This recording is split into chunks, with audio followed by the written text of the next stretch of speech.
How you doing, anglers? This is Wesley Remmer with the Peninsula Clarion, and you're watching Tight Lines, your hub for all things fish on the central Kenai Peninsula.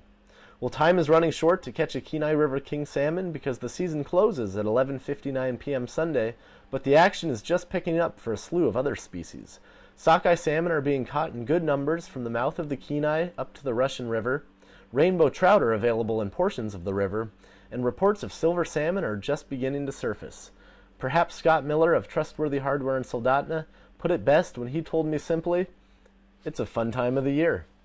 The Alaska Department of Fish and Game on Friday issued an emergency order prohibiting the use of bait on the Kenai through the end of the late king run, which will finish below average for the third consecutive year. Catch rates have been down since the order went into effect Monday, but anglers have managed to hook a few fish. Jason Pollock with the Department of Fish and Game told me there have been reports of kings being caught, but that catch rates, as expected, have gone down since the order was put into effect. For other species, however, fishing options still abound.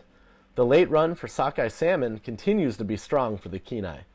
Fish and Game reported a season passage of 1,203,402 through Tuesday, which is up from 883,692 at this time last year.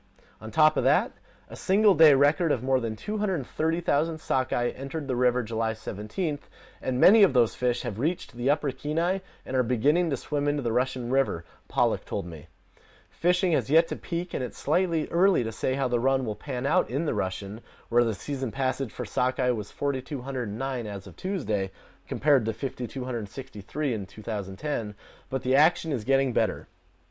The daily possession limit was bumped from 3 to 6 last week in the Kenai, but remains at 3 for the Russian and in fly fishing only waters of the Kenai, including its confluence with the Russian.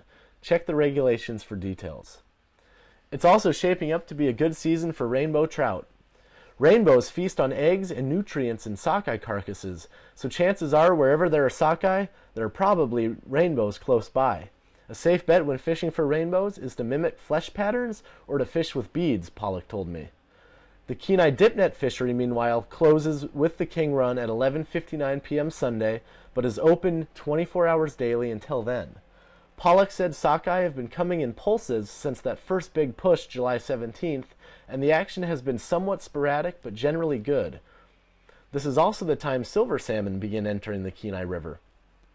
Pat Shields of Fish and Game said it's too early to gauge the strength of the 2011 run for the Kenai, but he did say that commercial harvest rates for silvers bound for northern streams are well below average.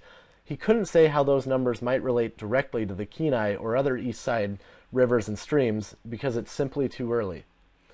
What he did say was, for northern streams, it's not a strong run and it's past the early stage, but let's hold out on the east side stock based on the commercial data. With coho, things can change really fast. They come in big numbers in a short amount of time. Remember as well that there are 27 stocked lakes on the central Kenai Peninsula that all provide good fishing. For a complete list of those, contact the Department of Fish and Game. That's all I've got for you this week, folks. If you've got questions or comments, please email us at tightlines@peninsulaclarion.com. Best of luck fishing. Come back next week, and always remember, the right line is a tight line.